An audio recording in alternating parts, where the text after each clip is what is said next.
दोस्तों, मैं हूं सुनील और स्वागत करता हूं आपके अपने यूट्यूब चैनल अतुल्य विद्या क्लासेस में।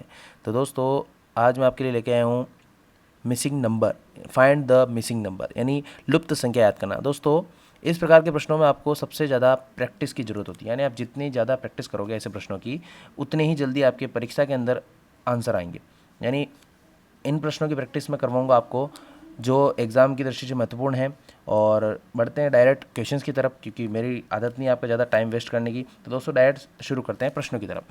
तो पहला प्रश्न है हमारे सामने, बॉक्सेस बने हुए 3 और उसके अंदर और वर्ग बने हुए छोटे छोटे और अंदर संख्या लिखी हुई। तो दोस्तों, इन सिंपली हमें इस प्रकार के प्रश्नों में क्या करना है, हमेशा मेथड यूज़ करना है। या तो इसमें प्लस हो रहा होगा, या गुणा हो रहा होगा, या भाग हो रहा होगा। और भाग को सबसे लास्ट में प्रायोरिटी दे, पहले प्रायोरिटी इनको देनी है ऐसे प्रश्नों में।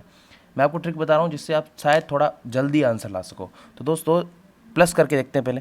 ये सिंपल है, छोटी चीज़ है। तो आप यूँ मत सोचा करो कि इसके अंदर ऐसा कुछ हो रहा होगा कि इन दोनों को ऐड करने पर या माइनस करने पर ये प्राप्त हो रहा हो, है ना। ये हो सकता है, लेकिन केवल यही नहीं होता, बहुत सारे फंडे होते हैं इसके अंदर। इन दोनों को ऐड करने पर शायद सेम संख्या आ सकती हो, इन दोनों को ऐड करने पर, मतलब एक कॉमन चीज़ आपको ढूंढनी है जो सबके अंदर है। तो इसके अंदर हम देखते हैं, ट्राई करते हैं। अगर मैं 3 को 2 से गुणा करूँ तो 6 आता है, 5 को 4 से करने में नहीं आता है। ऐड करने पर भी हमें समान संख्या प्राप्त नहीं हो रही इन इस और इस बॉक्स में।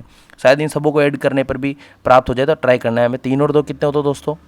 5 होते हैं। 5 और 5 कितने होते हैं? 10। 10 और 4 कितने होते हैं? 14। 14 और 1 15। और 15 और 7 कितने हो गए दोस्तों? 22 हो गए। यानी इन सब का टोटल कितना आया? 22।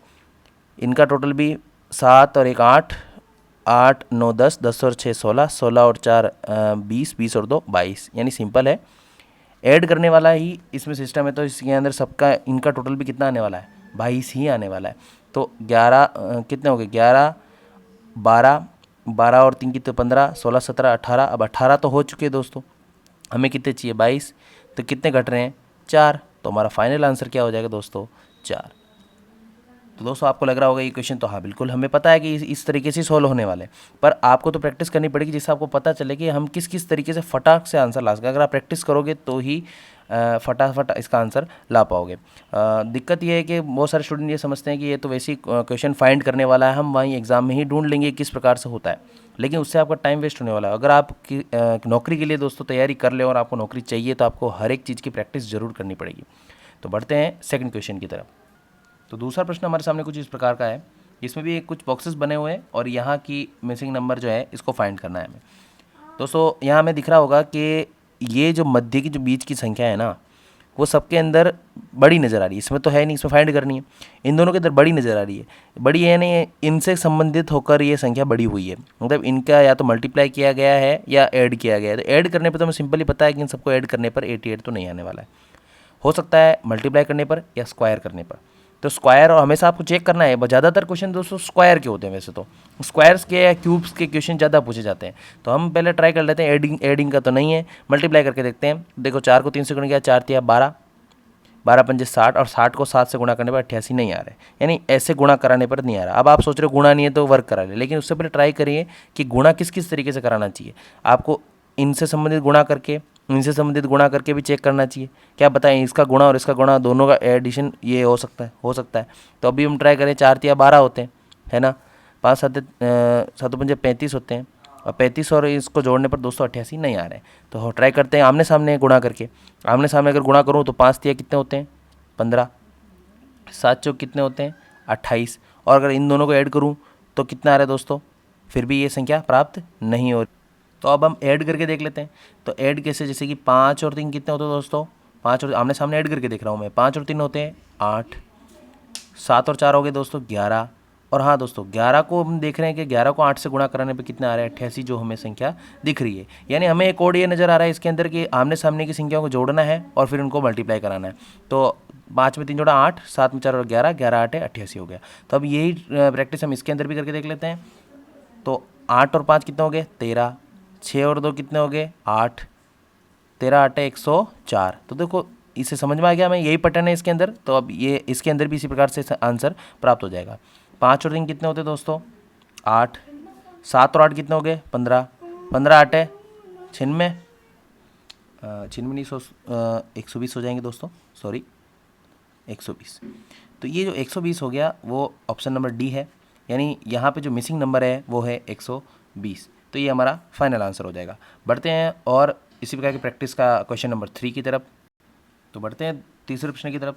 तीसरा प्रश्न हमारे सामने 7, 2, 8 के बाद 115 लिखा हुआ है। सिंपल सा हमें दिख रहा है इसके अंदर कि या तो इन तीनों का गुणा किया हुआ है या शायद वर्ग किया हो, जिससे बड़ी संख्या प्राप्त हो रही नीचे की।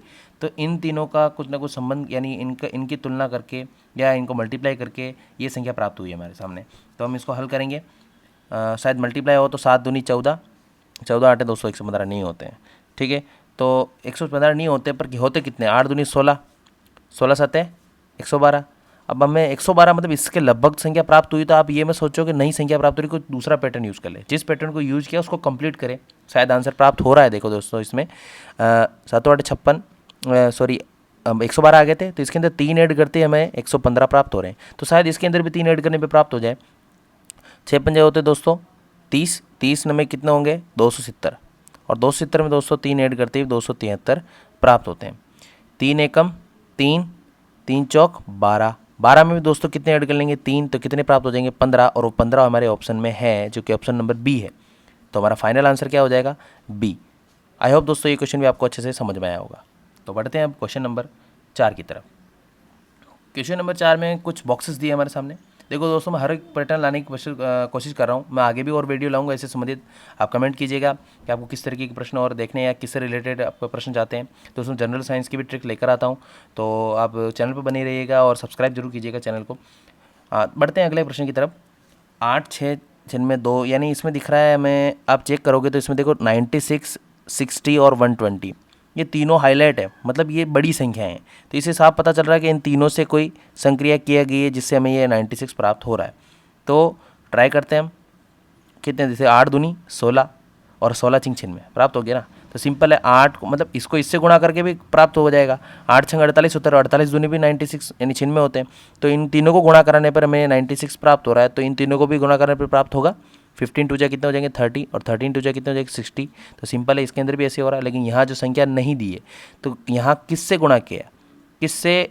5 से गुणा कराया और 5 को फिर 6 से गुणा किया। तो आप पहले इन दोनों करा दो। 5 छंग कितने होते हैं दोस्तों? 30। अब 30 को मैं किससे गुणा कराऊँ कि मुझे 120 प्राप्त हो जाए? 120 लाना है ना। इन तीनों को गुणा करे फिर इसी कोने में आंसर आना चाहिए। तो यहाँ क्या आंसर आएगा इन तीनों को गुणा कराने पर? तो 6 पंजे तो 30 हो गए हैं, और 30 को किससे गुणा करूँगा? 120 आएंगे। तो सिंपल है दोस्तों, 30 को 4 से गुणा कराने पर 120 आते हैं। 4 तिया 12, 120। तो 4 हमारा है फाइनल आंसर हो जाएगा। Option number B is the right answer. दोस्तों, आई होप ये चारों प्रश्न आपको अच्छे से समझ में आए होंगे, और मैं उम्मीद करता हूँ कि इससे रिलेटेड कोई भी प्रश्न अगर आपको एग्जाम में पूछे जाते हैं तो आप फटाक से इसका आंसर निकाल पाएंगे। बस एक चीज़ जरूर याद कीजिएगा कि आपको ज़्यादातर मल्टीप्लाई या स्क्वायर से रिलेटेड क्वेश्चन पूछे जाते हैं। मल्टीप्लाई या स्क्वायर। तो मैं आगे और भी टफ क्वेश्चंस लेकर आऊँगा, उसके लिए चैनल पर बने रहिए और सब्सक्राइब जरूर कीजिएगा। धन्यवाद दोस्तों, मिलते हैं इसी प्रकार के और नए वीडियो के साथ। तब तक के लिए जय हिंद, वंदे मातरम।